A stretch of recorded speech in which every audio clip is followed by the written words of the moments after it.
Բարև ձեզ հարգելի հեռուստադիտողներ։ Հաղորդումը սկսեմ մեր անվանի հայրենակցի մասին Հրաչյա Աճարյանի հետևյալ կարծիքով։ Մարդկային բացառիկ առաքինությունների ծով էր, չափազանց աշխատասեր, աննկուն կամքի տեր, անկեղծ, բարեհոգի, ընկերասեր, քաղցր ու համեստ ամենուն նկատմամբ, մաքրակրոն էր եւ մեծ հայրենասեր։ Վերին աստիճանի սրամիտ, կենսուրախ եւ պատրաստաբան էր եւ սիրված էր մեծեն ու փոքրեն։ Հայորդիներ հաղորդաշարի այսօրվա հաղորդումը նվիրված է Կոմիտասին։ Մեր հաղորդման հյուրերն են Հայաստան Հանրապետության արվեստի վաստակավոր գործիչ պրոֆեսոր Մհեր Նավոյանը եւ Կոմիտասի Թանգարան ինստիտուտի տնօրեն Նիկոլայ Կոստանյանը։ Բարի գալուստ հարգելի բարեկամներ, շնորհակալություն հավերը ընդունելու համար։ Իսկ այժմ դիտենք փոքրիկ ակնարկ նվիրված Կոմիտասի կյանքի եւ գործունեությանը եւ շարունակենք մեր հաղորդումը։ Հայ ազգային կոմպոզիտորական դպրոցի հիմնադիր Կոմիտասը Սողոմոն Սողոմոնյանը ծնվել է 1869 թվականի սեպտեմբերի 26-ին Փոքր Ասիայի Կուտինա քաղաքում, Նախիջևանի Գողթն գավառի Ցղնագյուղից գաղթած կոշկակարի ընտանիքում։ Որբանալով վաղ տարիքում 1881-ից 1893 թվականներին սովորել է Էջմիածնի Գևորգյան ճեմարանում, ապա աշխատել երաժշտության ուսուցիչ։ 1895 թվականին ձեռնադրվել է վարդապետ։ Երաժշտության առաջին ուսուցիչներն էին Քրիստափոր Կարամուրզան եւ Մակար Եկմալյանը։ 1896-ից 99 թվականներին Ալեքսանդր Մանթաշյանի հովանավորությամբ սովորել է Ռիխարդ Շմիդտի մասնավոր կոնսերվատորիայում եւ Բերլինի համալսարանում։ Ընտրվել Բերլինի միջազգային երաժշտական ընկերության առաջին ոչ եվրոպացի անդամ։ Հանդես եկել հայ ժողովրդական եւ եկեղեցական երաժշտության մասին դասախոսությամբ։ 1899-ից 1906 թվականներին եղել է Մայրաթորի դպրապետ եւ Գևորգյան ճեմարանի երաժշտության ուսուցիչ։ Կազմակերպել բազմաձայն երգչախումբ։ 1906 թվականին հայ ժողովրդական եւ հոգեվոր երգերի մշակումներով համերգներ է տվել Փարիզում, ինչը բարձր է գնահատել նշանավոր ֆրանսիացի կոմպոզիտոր Կլոդ Դեբյուսին։ 1907 թվականին Արշակ Չոպանյանի հետ շրջագայել է Իտալիայում, հետազոտություններ կատարել Վենետիկի եւ Հռոմի թանգարաններում։ 1908 թվականին համերգներով շրջագայել է Անդրկովկասում։ 1909 թվականին Թիֆլիսի միջազգային եկեղեցական երաժշտության փառատոնում նրա երգչախումբը գրավել է առաջին տեղը։ 1910 թվականին Պոլսում կազմակերպել է 300 հոգանոց Գուսան երգչախումբը։ Բազմաթիվ համերգներ եւ դասախոսություններ ունեցել Եվրոպայում, Թուրքիայում։ 1914 թվականին բանախոսել է Փարիզի միջազգային երաժշտագիտական ընկերության համաժողովում։ 1915 թվականի ապրիլի 24-ին ձերբակալվել է եւ աքսորվել, ապա ծանր ապրումներից հետո միջնորդությամբ ազատվել։ Հայոց ցեղասպանության դրվագները ծանր ազդեցին Կոմիտասի ներաշխարի վրա, եւ նա կորցրեց հոգեկան անդորը։ 1916-ից 19 թվականներին եղել է Պոլսի հիվանդանոցում, 19 թվականից Փարիզի հոգեբուժարանում։ Վախճանվել է 1935 թվականի հոկտեմբերի 21-ին, թաղվել Փարիզի հայկական եկեղեցում։ 1936 թվականին Աղասի Խանջանի շնորհիվ աճյունը փոխադրվել է Երևան եւ ամփոփվել Կոմիտասի անվան Պանթեոնում։ Անգնահատելի է հավաքչական ու գիտական աշխատանքը, հավաքել է ավելի քան 4000 երգ, բացահայտել ժողովրդական երաժշտության ակունքները, ամփոփել խազաբանության տարրերը։ Նշանավոր աշակերտներից են Արմենակ Շահմուրադյանը, Սպիրիդոն Մելիքյանը, Վահան Տեր-Առաքելյանը, Միհրան Թումաճյանը, Բարսեղ Կանաչյանը։ Կոմիտասի անունով են կոչվում Հայաստանի պետական լարային քարյակը, Երևանի կոնսերվատորիան, Կամերային երաժշտության տունը, Բողոտա, Զբոսայգի, Ստեփանակերտի երաժշտական դպրոցը, երգչախմբեր։ Արձաններ են կանգնեցվել Երևանում, Վաղարշապատում, Փարիզում, Քվեբեկում, Դետրոյտում, Պետերբուրգում։ 2015 թվականին հիմնվել է Կոմիտասի Թանգարան ինստիտուտը։ ԽՍՀՄ-ում թողարկվել է նամականիշ։ Կոմիտասը վայելում է համաժողովրդական սեր։ Պարոն Նավոյան, Կոմիտասը հսկայական ժառանգություն է թողել մեզ, ինչպես հազարավոր երգերի հավաքումը, այնպես էլ հատորներով գիտական աշխատությունները նրա։ Ու արդեն շուրջ 100 տարի է անցել, այս անցած 100-ամյակի ընթացքում արդյոք որպես Կոմիտասագետի, արդյոք բավարար կերպով է ուսումնասիրված ընդհանուր թեկուզ ընդհանուր առմամբ Կոմիտասի թողած այդ հսկայական գիտական ժառանգությունը։ Այո, բավարար կերպով է ուսումնասիրված, ավելին հասցվել է ուսումնասիրությունը հասցվել այն մակարդակին, որ այսօր ունենք առանձին գիտաճյուղ հայ երաժշտագիտության մեջ կոմիտասագիտություն։ Այսինքն նման հասկացողություն կա, կոմիտասագիտություն երաժշտագիտության մեջ։ Սակայն դա չի նշանակում, որ այլևս ուսումնասիրելու բան չունենք։ Նախ որ կոմիտասի ժառանգությունը հատուկտիր է մեզ հասել եւ նրա կորսված ծերագրերի փնտրտուքը շարունակվում է եւ հույս կա որ կգտնվի ինչ որ։ Այո։ Մյուս կողմից ամբողջ խնդիրն այն է, որ կոմիտասը բացի ստեղծագործության գեղարվեստական արժեքներ թողնելուց եւ գիտական բացահայտումներ անելուց սկզբունքներ է հաստատել։ Գեղարվեստական սկզբունքներ, որոնք միտված են հերուների ապագային։ Եվ այդ սկզբունքները յուրաքանչյուր ժամանակաշրջանի տեսանկյունից վերաիմաստավորելու, գործնական դարձնելու, օգտագործելի դարձնելու տեսանկյունից անընդհատ աշխատանք է պետք։ Իսկ կոմիտասի թողած ժառանգությունից որը պահպանվել է, բոլորն են հրատարակված։ Եթե խոսենք կոմիտասի ժառանգության հրատարակության մասին, ապա հարկ է նկատել, որ կատարվել է զգայացավալ աշխատանք, առաջին հերթին պետք է հիշատակենք Ազգային ակադեմիայի արվեստի ինստիտուտի կողմից հրատարակված 14 հատորը կոմիտասի երգերի, որոնց մեջ մտնում են նրա ստեղծագործությունները, նրա հավաքած ժողովրդական երգերը, ուրեմն 14 հատոր։ Սա իրականացվել է մեր Այն թիվը ինքնին խոսում է, թիվ է, ուրեմն իրականացվել է այն նշանավոր կոմիտասագետների ջանքերով, այդ թվում հատկապես կառանձնացնեինք երախտավոր Ռոբերտ Աթայանի եւ Գևորգ Գյոդակյանի անունները։ Մյուս կողմից երաժշտագիտական ժառանգությունը առավել լիարժեք ներկայացվեց մի քանի տարի առաջ ընդամենը Չարենցի անվան գրականության եւ արվեստի թանգարանի կողմից, ուրեմն երկու բավականին ստվար հատորներով, այսինքն ընդհանուր 16 հատոր։ Այո, այսօր հատորների թիվը կշարունակվի նոր բաներ կայտնագործեր կայտնաբերել։ Այսինքն կոմիտասագիտությունը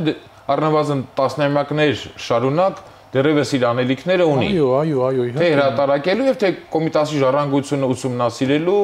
նորից վերանայելու, այո, իհարկե, գեղարվեստական իրականության առջև կանգնած խնդիրների լուծման տեսանկյունից վերիմաստավորելու, այս բոլոր խնդիրները են եւ դրանք միշտ թելադրելու են կոմիտասի արվեստն ուսումնասիրել։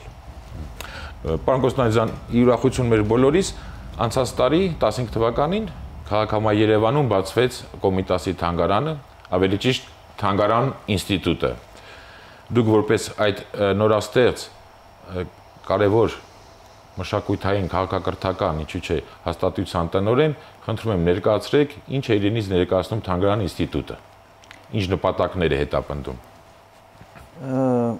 Կոմիտասի Թանգարան ինստիտուտը, եթե մի փոքր վերադառնանք նախապատմությանը Թանգարանի, ինչպես շեշտեցիք, բացվել է 2015 թվականի հունվարի 29-ին, Հանրապետության նախագահ Սերժ Սարգսյանի հովանավորությամբ եւ նախաձեռնությամբ, որը կառուցվեց նախկին մշակույթի պալատի հիման վրա եւ վերակառուցումից հետո արդեն նոր շինությունը ճարտարապետ Արտուր Մեշյանի կողմից արդեն նոր մտահղացման ձևով ներկայացվեց Թանգարան ինստիտուտի ձևով։ Այդ նախաձեռնությանը եւ ձեռնարկին նվիրաբերվեց մշակույթի պալատը համահայկական հիմնադրամի կողմից եւ ամբողջ վերակառուցման ծախսերը հոգացին Փյունիկ եւ Լույս հիմնադրամները։ Այսինքն միանգամայն ժամանակակից բոլոր պահանջներին համապատասխանող հաստատություն է ստեղծվել։ Ժամանակակից պահանջները մի քիչ տարբեր են լինում եւ կյանքը ապրում է պրոգրեսիա, բայց փորձվել է մաքսիմալ այս մեր ներկայիս ժամանակին զուգահեռ տանել եւ այս թանգարանը փորձվել է եւ կառուցել եւ համալրել այս ժամանակին զուգահեռ եւ տեխնիկապես եւ արտաքնապես միջազգային թանգարաններին։ Եվ գործունեությունը Կոմիտասի Թանգարան ինստիտուտի ընթանում է 3 ուղղություններով, դա գիտական կենտրոնն է, որը ուսումնասիրություններ է կատարում կոմիտասագիտության եւ միջնադարյան երաժշտության վերաբերյալ, դա թանգարանային հատվածն է, որը բաղկացած է մշտական ցուցադրությունից, որի հեղինակն է Վարդան Կարապետյանը, եւ կա հնարավորություն սրա ունենք ժամանակավոր ցուցադրությունների համար, որը մերթ-ընդ-մերթ անցկացվելով ժամանակավոր ցուցադրություններ ավելի ավելի եւ ուշադրություն է գրավում եւ փորձում է մի Թանգարանի կյանքը ավելի աշխուժանում։ Ավելի, այո, աշխուժանում է։ Եվ համերգային գործունեությունը, որը գործում է համերգային դալիճ, որտեղ անցկացվում են միջոցառումներ, համերգներ, կրթական ծրագրեր, շնորհանդեսներ, գիտաժողովներ եւ մի շարք այլ գիտակրթական ծրագրեր։ Բավականին այս ըստ իս կարճ ժամանակահատվածում եւ այցելություն ենք ունեցել եւ միջոցառումներ են անցկացվել, քանզի շուրջ 1.5 տարվա ընթացքում փորձվել է եւ այդ երեք ուղղությունը ավելի խորացնել։ Այդ կարճ ժամանակահատվածում թանգարանը կարողացել է իրեն արդեն դրսևորել հանրությանը ներկայանալ։ Գնահատանք չեմ կուզենա հիմի տամ, բայց մաքսիմալ փորձվել է արվել այնպես, որպեսզի իր ծրագրերով եւ ցուցադրությունով եւ իր բնականոն ընթացքով հետաքրություն եւ ցանկություն առաջացվի նորից եւ նորից այցելել թանգարան եւ ավելի խորացնել իրենց եւ գիտելիքները եւ իմացությունը Կոմիտասի եւ Կոմիտասի առասարակ ժառանգության վերաբերյալ։ Ուսանք մեր հաղորդումը նույնպես ինչ որ առումով կնպաստի թանգարանի նկատմամբ ել ավելի մեծ հետաքրքրության առաջացմանը։ Պարոն Նավյան, Կոմիտասի գործունեության ոչ կյանքի ընթացքում նա գործունեության առանցքային ոլորտներից էր մանկավարժությունը։ Այսինքն ճեման ավարտելու պես անմիջապես հետո նա երաժշտության ուսուցիչ եղավ եւ իր ողջ կյանքում այդպես մինչեւ մայր մնաց նաեւ որպես մանկավարժ։ Դրա վկայությունն է նաեւ նրա թողած աշակերտները, միայն անվանի աշակերտների թիվը թվարկելը արդեն ժամանակ Կոմիտասին խնդրում եմ որպես մանկավարժ ներկայացրեք, մանավանդ դուք ինքներդ էլ Կոմիտասի անվան Երևանի կոնսերվատորիայի պատասխանատու աշխատակից եք, պրոռեկտորն եք եւ ձեր մանկավարժական գործունեության ընթացքում համոզված եմ, որ մանկավարժ Կոմիտասի թողած ավանդները հնարավորինս փորձում եք շարունակել։ Կոմիտասի մանկավարժական գործունեության մասին կարող ենք դատողություն անել երկու հարթության մեջ։ Նախ կենսագրական տվյալներից գիտենք, որ իսկապես մանկավարժությամբ զբաղվել է, հատկապես Գևորգյան ճեմարանում, եւ հետո արդեն պոլսական շրջանում ունեցել է մասնավոր գործունեություն, տվել է նշանավոր աշակերտներ, ազգանուններով եթե թվարկելու լինենք, Կանաչյան, Թումաճյան, Սեմերջյան, Սարգսյան, Սրվանստյան։ Դրան առընթեր իհարկե մի քանի նշանավոր դեմքեր նույնպես իրենց կարող են համարել կամ համարում են Կոմիտասի աշակերտները, թվում Արմենակ Շահմուրադյան, որ նաև Եկմալյանի սանն էր, Մարգարիտ Բաբայանը, իր քույրը եւ այլոք։ Սրան առընթեր Կոմիտասը նաև դասախոսություններ էր կարդում հայ ուսուցիչների համար տարբեր առիթներով, այսինքն սա նույնպես համարենք կրթական ուսումնական գործունեության մաս։ Մյուս հարթությունը, որ անպայման կուզեմ նշել, դա նրա դասագրքաստեղծ գործունեությունն է։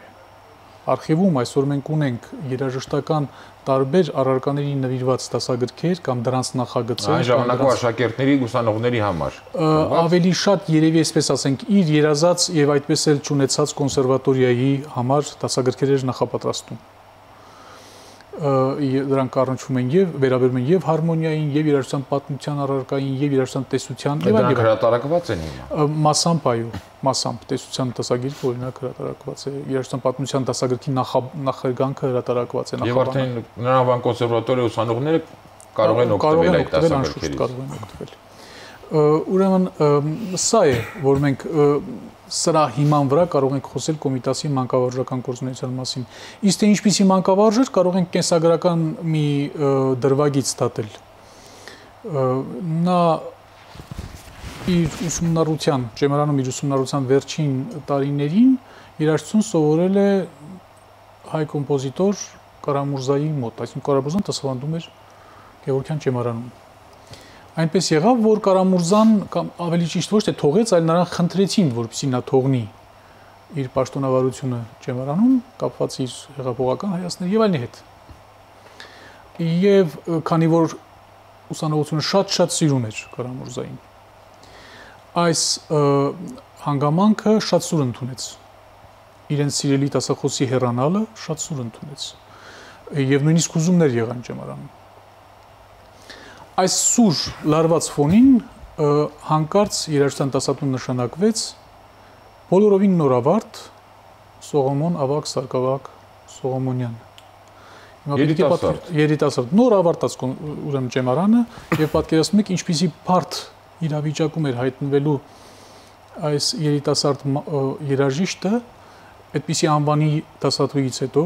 ուսուցչից հետո իր ուսանողության համար սիրելի ուսուցչից հետո անբոստ վիճակում գալ եւ դասավանդել բայց ընդամենը մի քանի ամիս հետո ուսանողությունն ամբողջությամբ մեծ սիրով եւ մեծ խնդավառությամբ գնում էր Սողոմոն Ավագ Սարգսակի շատ արագ դարձավ ուսանողության սիրելի շատ արագ դարձավ ուսանողության ամենասիրելի ուսուցիչներից մեկը։ Հետագայում էլ նրա ուսուցչական կարողությունների մասին մեր շատ նշանավոր քաղաքական գործիչներից ոմանք նույնիսկ հիշել են, եղել են նրա ուսանողներից եւ հիշատակել են սա, թե ինչպիսի հումորով եւ ինչպիսի հմտությամբ էր կառավարում դասերը եւ նաեւ երգչախմբի պարապմունքները։ Շնորհակալություն։ Մեր հերոստատիտողներին ներկայացնեմ Կոմիտասի հետևյալ պատգամը ուղղված հավանաբար բոլոր մանկավարժներին, ոչ միայն երաժշտության, Կոմիտասը հետևյալ կերպ է ուղերձղել.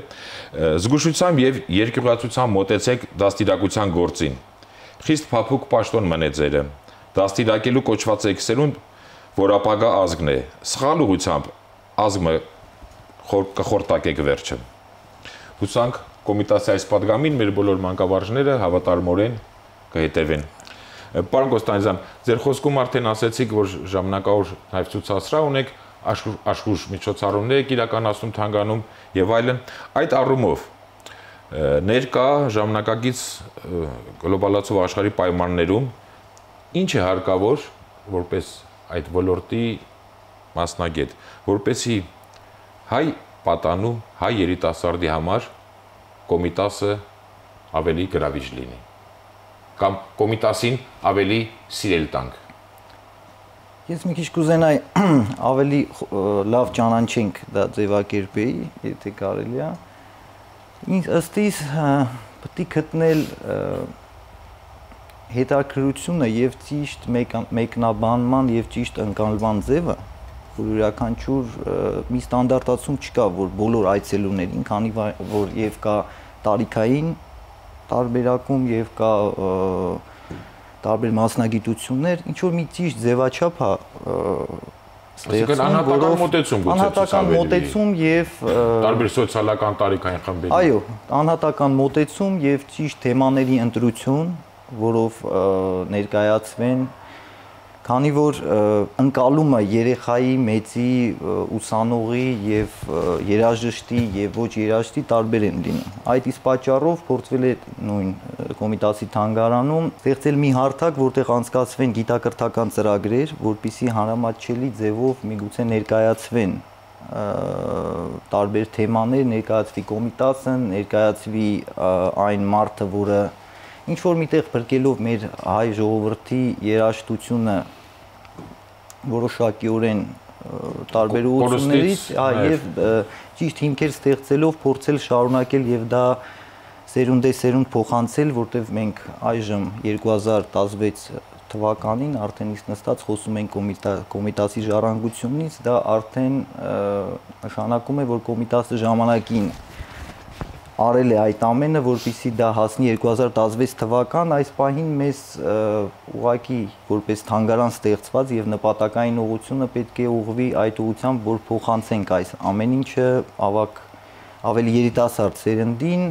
որը ըստ իս եւ Կոմիտասի կյանքում որոշակիորեն նշանավորվում էր դեպի ապագային նայելը եւ երիտասարդների եւ նոր մտածողությունը։ Թանգարանում գործում են նաեւ կրթական ծրագրեր, որպիսի ցուցադրությունը նայելիս տարբեր դասարանի երեխաներ կրթական ուսումնական այո, ավելի մաչելի ձևով ներկայացվի ցուցադրությունը, միգուցե ինչ որ խաղերի ձևով, միգուցե իրանց երաժշտական կատարումների ձևով անցկացվում են նաեւ կրթական ծրագրեր երգեցողության այդ ծրագրերից մեկը ներառվել է լավագույն աշխատանք ավելի աշխուժանում դրանով։ Այո։ Ու գրավիչ դառնում, ինչու՞ չէ։ Իհարկե։ Դպրոցականների համար։ Ինքը ներառվել է այս տարի ICOM SECA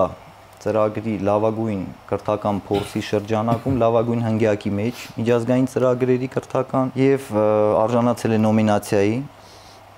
եւ այս տարի թանգարանը առաջի անգամ մասնակցեց եվրոպական միջազգային ֆորումին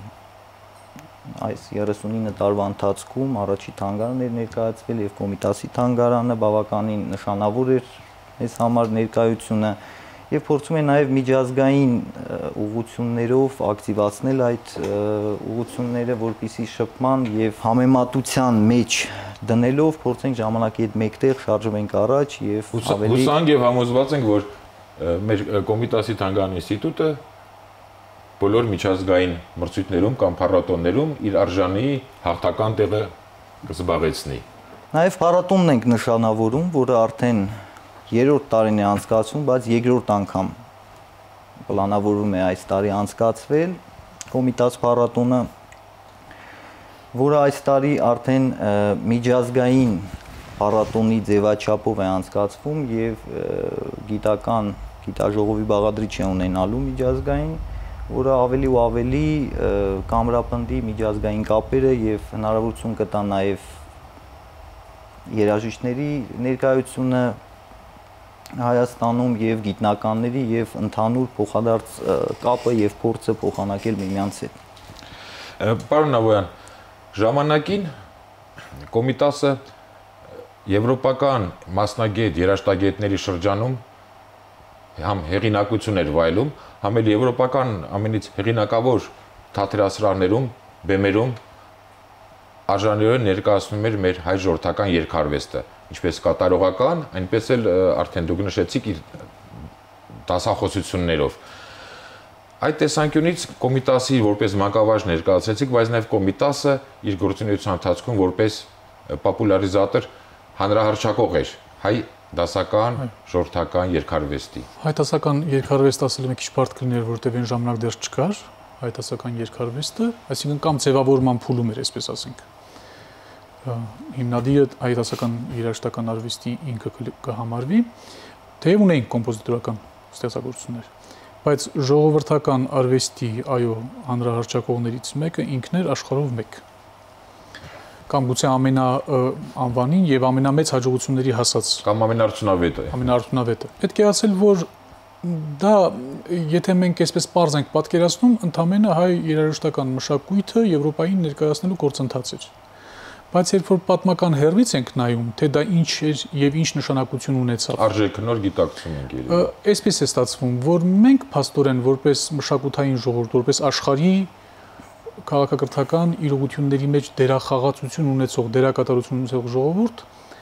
դասական միջնադարի ավարտին, որպես 15-16-րդ դարերից սկսած դուրս ենք ընկնում միջավայրից։ Դառնում ենք մի տեսակ քարացած մշակույթ, կարծեք թե։ Թեև իհարկե դա պայմանական է ասված, արևմտյան գիտնականներն են այդպես համարում, որ քարացած մնացինք։ Զարգացումներ ունեինք, բայց ոչ նշանակալի, ոչ համաշխարհային մասշտաբի, աշխարհը մեր մասին գրեթե մոռացել էր։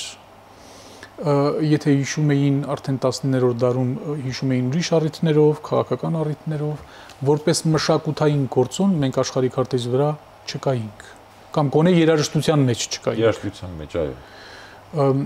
Իհարկե, հայ մշակույթի պատմությունից մենք գիտենք, որ հայ իրականության մեջ նորոգության շրջան սկսում ենք 18-րդ դարից, երաժշտական մշակույթը սկսում է քիչ-քիչ վերել քապրել 19-րդ դարի սկզբին, 19-րդ դարի երկրորդ կեսին ավելի ու ավելի ուժեղ,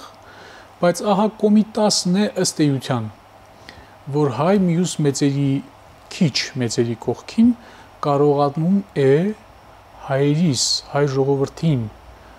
պատմության լուսանցքից վերադարձնել մշակութային ժողովուրդների շարք։ Մենք նորից վերադառնում ենք մշակութային քաղաքակրթական գործունեության դաշտ, ճանաչվում ենք աշխարհի կողմից, որպես լիիրավ անդամ այդ մշակութային կյանքի, կանգնում ենք աշխարհի ամենահզոր մշակույթ ստեղծած ժողովուրդների կողքին, որպես լիիրավ անդամ։ Եվ այդ առումով նաև պետք է Կոմիտասի այդ դասերին հավատարիմ մնանք եւ այժմ էլ ամբողջ աշխարհին ներկայանանք կամ ներկայացնենք հենց մեր մեծարժեք երաժշտագիտական գործերը։ Այո, համաձայն եմ, առհասարակ շփոթ չունենալու համար հստակ ասենք, որ այո, ժամանակակից իրականությունն իրենն է թելադրում, կա երաժշտական կենցաղ, երաժշտական առևտուր նաև, ինչու՞ չէ, կոչվում է բիզնես, է կոչվում դա հիմա շոու թե ինչ։ Եվ այլն, այս բոլորը իրավունք ունեն ապրելու, բայց որևէ ժողովուրդ աշխարհին ներկայանում է իր ազգային արվեստով եւ իր կոմպոզիտորական արվեստով, եթե երաժշտության մասին ենք խոսում։ Այս երկու հարթության մեջ է, որ ազգերը ներկայանում են աշխարհի դատին եւ մնում նրա երաժշտության պատմության էջերին։ Հարգելի բարեկամներ, կրկին մեկ անգամ եւս թույլ տվեք շնորհակալություն հայտնել հաղորդմանը մասնակցելու ձեր պատրաստակամության համար եւ մեր հայրենակիցներին եւս մեկ անգամ մեր հանճարեղ կոմիտասին ներկայացնելու Կոմիտասի Թանգարան ինստիտուտին մաղթենք հետագա հաջողություններ եւ բարգավաճում, իսկ մեր կոմիտասագետների դպրոցին մաղթենք, որպեսզի Կոմիտասի տեսական սկայածավալ ժառանգությունը հնարավորինս հրատարակվի եւ հանրությանը պաշած ձևով ներկայացվի։ Իսկ հաղորդումը ցանկանում եմ եզրափակել Ավետիք Իսահակյանի հետևյալ խոսքերով. Կոմիտասը հայ երկով լույս աշխարհ հանեց դարերի խավարի մեջ կեղեքված ժողովրդի խուլ բողոքն ու ցասումը, բռնության, ստրկության դեմ, նրա խեղդված վիշտը, իրավազոր կյանքը եւ պայծառ ապագայի հանդեպ տածած հավատը։ Հարգելի հայրենակիցներ, հայրենիներ հաղորդաշարի այսօրվա հաղորդումը նվիրված էր Կոմիտասին։ Առայժմ այսքանը, ճանաչենք հայրենիներին։